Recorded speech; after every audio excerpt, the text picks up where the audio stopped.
of course, feel free to, when I went way off the deal, feel free to cut all that stuff out. No, it's all good. It's all good.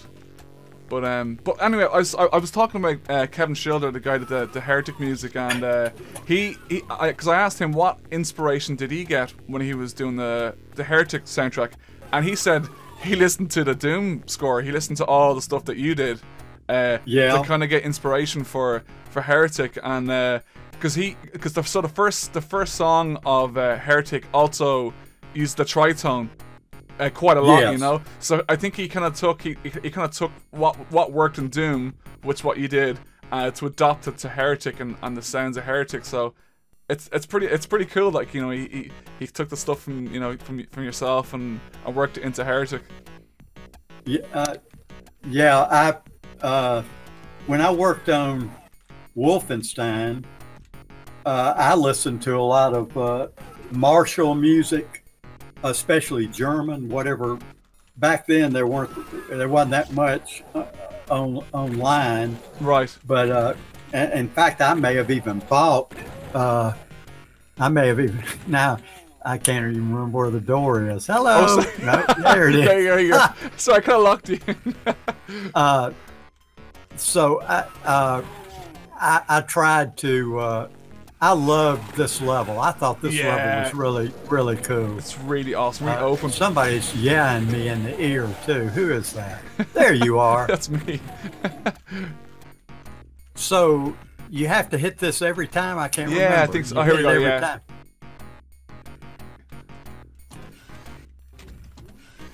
Oh. Okay. Is it okay? Oh, there you go. Yeah. Eventually, get me up there.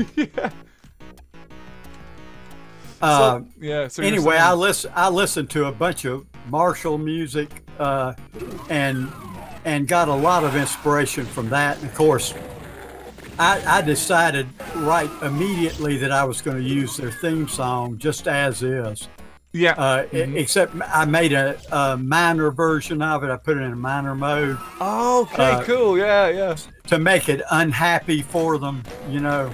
Wow, that's funny you mentioned that. I did exactly the same thing recently. I was writing some music for Squad, and it was for the British faction, and I did a minor key version of God Saves the Queen. Oh, yeah. Just for that darker kind exactly. of... Yeah. I don't imagine the Queen's going to like that. Yeah, I don't know. Probably not. But she'll probably never play the game. Yeah. Then again, you don't know. She may secretly be hidden behind doors playing all sorts of games. You know. You never know. Yeah, she could be a big gamer. Oh my God. Now somebody is after me, and I don't even know who it is. They're probably shooting down from the top, are they? Oh. Maybe. There we go. So, but anyway, on Doom, just playing evil classical pieces. You know, I tried to find as much and evil soundtracks from movies, just to get in that an mood. Angry mood. Right. You know, it was actually an angry mood for Wolfenstein. I wanted to be mad when I did most of it. Right. And I'm just wandering around like that's all right. Like I know what I'm doing. I know where I'm going. I didn't pick up the blue. Did you pick up the blue? Oh, yeah, I did. Okay, that's fine. I'm at the door. Oh yeah. I always let the other guy go through first. Yeah. Let me take all the hits.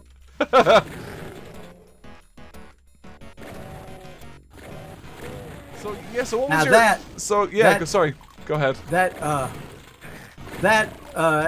It has a certain amount. It sounds like somebody snoring almost, but that has a certain amount of pig in it.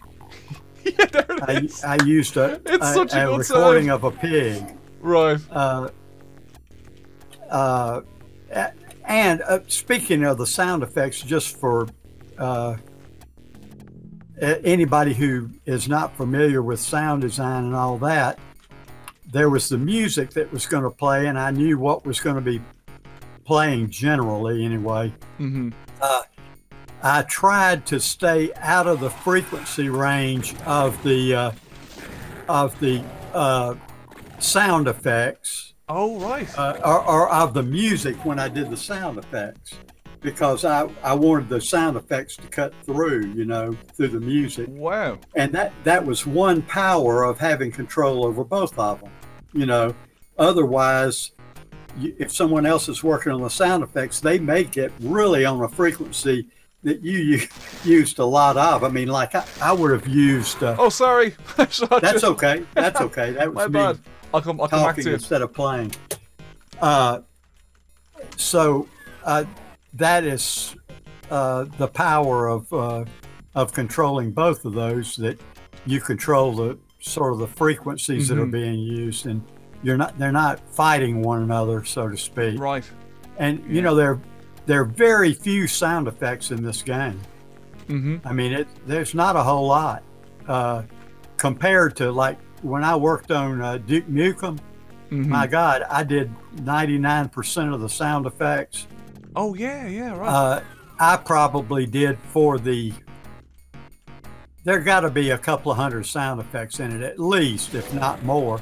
And God, nowadays the games have much more than that. Yeah. I mean, they have hundreds of thousands. Yeah, thousands. Exactly. Mm. Anyway, I knew that there wasn't going to be a whole lot going on, so that helped also with with doing the sound effects. And here I am going back to the blue door. This is crazy. I can get it for you. That's okay. So, because I don't have the key, I can't get in, but you can. Is that it? Yeah, because I have the keys. There that's cool. That's cool. That really calls for working together, doesn't it? Yeah, cool. So let's see. Anyway, the sound effects are enough though in this thing to me. With the distant ones going off, and the fact that we could Carmack program where we could make them sound more different, distant. It just it made really for a pretty scary experience, I think, for first-time players. Oh yeah, I mean, it's funny that you mentioned that there's not that many sound effects in the game, because it sounds like there's loads. It's weird, whatever way you use them. The ones in the distance with the monster growls and stuff, and it just sounds like there's more sounds than there is. It's crazy. There are no atmospheric sounds in the game at all. They're all either active sounds or just the sound of the creatures in the background. Right. And one thing I'd forgotten to tell you, or I got off on something else, was when we were watching Romero, every time I'd watch him in the early days anyway, because he was fun to watch. I mean, people would have paid to watch him, seriously. Yeah. Because he got so into it, got so emotional about it. The day that I knew that this thing was going to be a huge hit was the day that he tried to put his head into this huge monitor he had, the CRT. It was a CRT, and the thing had to weigh 500 pounds. It was huge. And he tried to put his head in the glass to look around the corner, and I laughed my butt off because I had tried to do the same thing several times. I was still doing that. Smacking the monitor. Yes. And anyway, those were special times. I mean, we had a lot of fun. We did. I can imagine.